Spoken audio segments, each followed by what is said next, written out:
Welcome to the final part of the Rebirth of Mothra trilogy review, Rebirth of Mothra 3. Hands down the best in the trilogy. It's got another King Ghidorah, this time Grand King Ghidorah, who may or may not be my favorite Ghidorah design anymore. As awesome as it is, the new design for King of the Monsters is pretty impressive. Also, if you hear that banging in the background, my neighbors are trimming trees and chopping wood. So bear with me. The plot begins, we see Belvira again, stealing something out of a chest. And there's these three little, triangle things she takes. Her sisters try to stop her, and she drops two, and she just leaves a warning. Take it, you're gonna need it. The King of Terror is coming. Now, these things, and it's basically the Triforce from Zelda. It's called the Elias Triangle. Love, courage, and hope. And each one corresponds to the three sisters, and they each have a little sword that it can connect to. Anyway, we see Ghidorah come to Earth much like he did in his initial appearance in Ghidorah, the three-headed monster, and the child characters in this film are some of the best child characters in any kaiju movie. They're likable, they're not aggravating, they're fully believable as protagonists, and all in all, I got no complaints. As far as Belvira goes, a little bit of a drawback is she's no longer a villain, she's more of an anti-hero in this. And although the character and actress fit good in that role, you can tell she doesn't have as much fun as she does when she's playing the villain. Now, kids start disappearing. It's Grand King Ghidorah snatching them up, and the Elias summon Mothra, which again, much like the previous two films, the strongest aspect in these has to be the absolutely gorgeous soundtracks. The music is just so beautiful.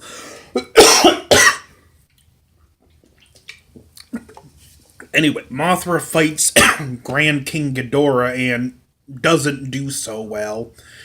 Grand King Ghidorah even turns, I think it's Maul or Lu, bad, I forget which one, and it separates the sisters. One of them winds up in this spear thing that... No, Belvira also winds up in this spear thing that Grand King Ghidorah is trapping the kids in. One of the main kids, he needs the help, and he can... Basically, they have to send Mothra back in time to stop King Ghidorah when he first arrived at the time of the dinosaurs, because he's just way too powerful. And again, we get great character. We get, not great, but we just get to some very solid character development here.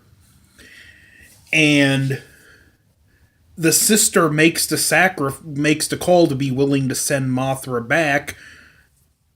And the sequence sending Mothra back is very nicely done.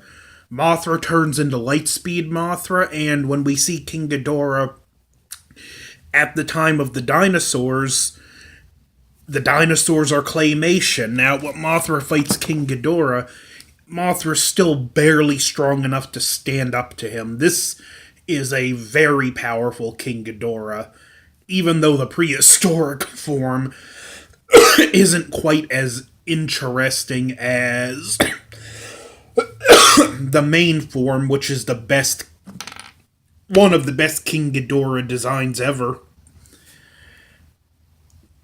This is the prehistoric no, wait, that stupid phone. Well, that's the main design. But this is the prehistoric Grand King Ghidorah. Solid, not the best looking. but I'll take it over the goofy GMK version. But Grand King Ghidorah, that design is just absolutely incredibly impressive looking, imposing, intimidating, everything King Ghidorah should be, and I feel like the King of the Monsters design borrows most heavily from this one. And Belvira is like pinned down by her flying dragon thing. And we do, again, when she meets her one sister, we get some nice character development. The two even have to join forces. They combine the three things and create the Elias Triangle because the one that was turned bad by Grand King Ghidorah, she winds up dying and gets resorted to this crystal form, so the other two have to join forces, and I like the nice touch that even though Belvira's always opposed her sisters, she still cares deeply for them. Anyway, the fight is very back and forth in the prehistoric time.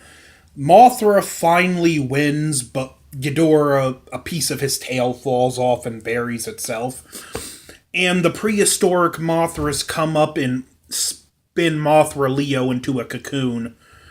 Well, Rainbow Mothra now, but spin him into a cocoon. I keep forgetting this Mothra is technically referred to as a he, even though Mothra's always been a she. Why couldn't they have just stuck with that? But anyway, all seems well, and Grand King Ghidorah comes back. Guess it was able to fully regenerate through its tail. And at this point, all hope seems lost. And then the cocoon comes out of the ground, and out comes armored Mothra, which is, I'm going to go ahead and say it, as unpopular as this opinion is, but that's armored Mothra. As unpopular as this opinion is, if Godzilla fought armored Mothra, he'd be in a heap of trouble.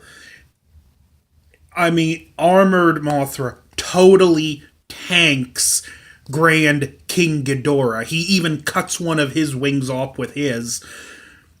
At one point, Grand King Ghidorah focuses all three of his beams into one, an attack that, as much as I like Godzilla, I'll admit this attack would have knocked him on the ground. No, Armored Mothra just tanks it, and it's a fun, entertaining fight because we just see Grand King Ghidorah get slapped around like he's helpless. Armored Mothra crashes into him at light speed, which causes him to crystallize and shatter. And then Armored Mothra turns into Eternal Mothra, which looks very similar. There's Eternal Mothra. And we get some nice moments where even Belvira tells her sisters, look, we may not always agree on everything, but the important part is we're still family. And I love one thing that comes out of Belvira that is so true.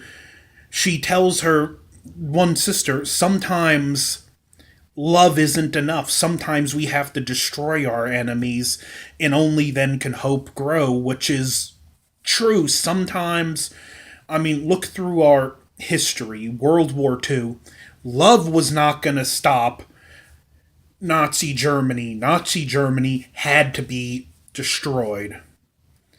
And it's a great statement.